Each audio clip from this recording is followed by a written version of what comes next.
చూసిపోతాను అందరికీ వస్తాయి టెన్షన్ పడద్దండి.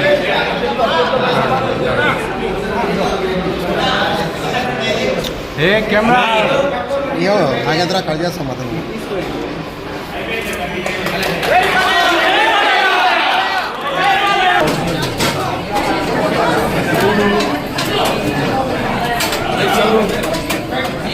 వాళ్ళు అప్లోడ్ చేసేమ్మా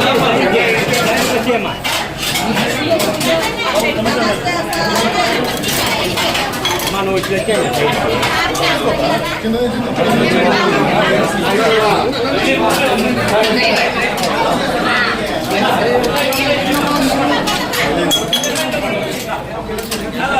శ్రావణ శుక్రవారం అందరికీ చెప్పిన రోజు శ్రావణ శుక్రవారం అంటే నూతనం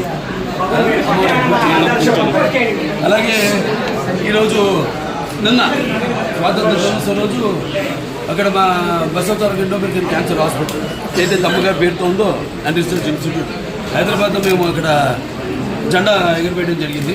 ఎందుకంటే నేను ఇక్కడ కావడం ఇవాళ నాన్నగారి పేరుతో నిన్న అమ్మగారి పేరుతో ఉన్న ఆసుపత్రిలో జెండా చేయడం ఇవాళ అనుకోకుండా ఇక్కడ అన్న క్యాంటీన్ అంటే ఏదైతే అన్న అంటే ఎవరు ఇంకా ఎంత మరి తారక రామారావు ఆయన ప్రారంభించడం జరిగింది.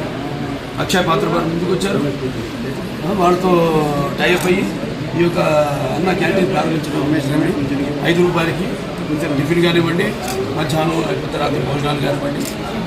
అలాగే ఇప్పుడు నిన్న గుడిపేటలో ఆయన ఒక ప్రారంభించడం జరిగింది ఒక అన్న క్యాంటీన్. ఇవాళ రాష్ట్రం మొత్తం 100 క్యాంటీన్లు, 99 క్యాంటీన్లు ఇవాళ ఈరోజు అంటే 99 100 క్యాంటీన్లు. ఇంకా అంచెల వారీగా రాష్ట్రం అంతా కూడా ఈ యొక్క విస్తరించి ఈ యొక్క అన్న క్యాంటీన్ని ఎలాగైతే పూర్వం అలాగే ఈ అన్న క్యాంటీన్ని నడపడం జరుగుతుంది. ముఖ్యంగా ఈ యొక్క రోజువారీ కూలీ నాది చేసుకునే వాళ్ళు అంటే ఆర్థికంగా దారిద్ర్య దిగువ రేఖ ఉన్నవాళ్ళు కష్టపడి రెక్కాడితే కానీ డొక్కాడని వాళ్ళకి మరి ఈనాడు ఎంతో పుష్టికరమైన ఆహారం. మీకు తెలుసు అక్షయ పాత్ర వాళ్ళు అంటే మా క్యాన్సర్ హాస్పిటల్ కూడా వాళ్ళు చేస్తుంటారు. వాళ్ళ ఎంత నాణ్యంగా ఉంటుందో వాళ్ళ అలాగే ఎంత పౌష్టిక ఆహారం. 2 నీరు, అది ఆహారం, అన్న క్యాంటీన్లు, నీరు.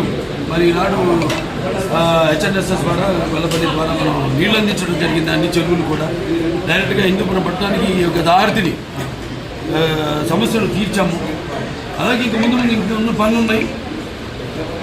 మీరు చేసుకున్న అదృష్టం మళ్ళీ మీరు తిరిగి తెలుగుదేశాన్ని పార్టీని అధికారంలో తీసుకురావడం. సో ఇవాళ అన్ని పనులు చంద్రబాబు నాయుడు గారికి మన హిందూపురం అంటే ఒక ప్రత్యేకమైన అభిమానం. వెంటనే ఆసుపత్రి కూడా డెవలప్ చేయాల్సింది ఉంది. కలెక్టర్ గారి చైర్మన్ దానికి మొత్తం మాకు నేను వైస్ చైర్మన్ మిగతా మెంబర్స్ ఉంటారు. వాళ్ళందరికీ కూడా చర్చించి మేము కావాల్సినవన్నీ కూడా మేము లిస్ట్ తీసుకోవడం జరిగింది. ఏం పరికరాలు కావాలి, ఏమున్నాయి, ఏవి తగినంత సిబ్బంది లేకుండా ఎందుకు అవి పనికిరాకుండా ఎందుకు పనికిరాకుండా పోయినాయి, వాడకుండా పోయినాయి, అవన్నీ కూడా చర్చించడం జరిగింది. అవి కూడా త్వరగతిని అన్నీ కూడా భర్తీ చేసి పూర్వ వైభవం మన ఆసుపత్రికి కూడా తీసుకొస్తాం. కలెక్టర్ గారికి ఈ సభాముఖంగా నా ధన్యవాదాలు తెలియజేసుకుంటున్నాను. అడ్వాంటేజ్ ఉంది అక్కడ మనకి ఎయిర్పోర్ట్, బెంగళూరు ఎయిర్పోర్ట్ ఉంది. ఇంకా కొన్ని 2-3 రోడ్లు కూడా మేము అది కూడా నేను త్వరగతిని వాళ్ళని కలిసి కేంద్ర ప్రభుత్వాన్ని కూడా సోమందేపల్లి నుంచి యలాంకాకి రోడ్ అయితేనేమి అవన్నీ అయితే ఇంకా దగ్గరికి మనకి డిస్టెన్స్ అవుతుంది. తుమ్ముకుంట మీదకి వెళ్తుంది. ఏదైతే నాన్నగారు అప్పుడు భాషాముఖ వాడను ప్రారంభించారో ఇలా అన్నీ కూడా అంటే ఏమి లేదు సార్, ట్రాన్స్పోర్టేషన్ అన్నీ కలిస్తేనే జనం బ్రాండ్ ఉంది, చంద్రబాబు నాయుడు గారి బ్రాండ్ ఉంది. ఎలాగో ఇవన్నీ కలిస్తేనే ఒక అద్భుతం జరుగుతుంది. సో అద్భుతం త్వరగతిన చేస్తామని ఈ సందర్భంగా తెలియజేస్తాం. చూద్దామండి, తీసుకెళ్ళా ఆయన దృష్టి తీసుకెళ్ళాం అంతవరకు. మరి అటువంటి నిర్ణయం తీసుకుంటే దాన్ని మేము కట్టుబడి ఉంటాం. పేరు మాత్రం అదే ఉంచమన్నాం. ఆ అభ్యర్థన సత్యసాయి జిల్లా పేరు మాత్రం అదే ఉంచమన్నాం. జిల్లా హెడ్ క్వార్టర్స్గా పరిగణించమన్నాం. దానికోసం మేము కృషి చేస్తాం.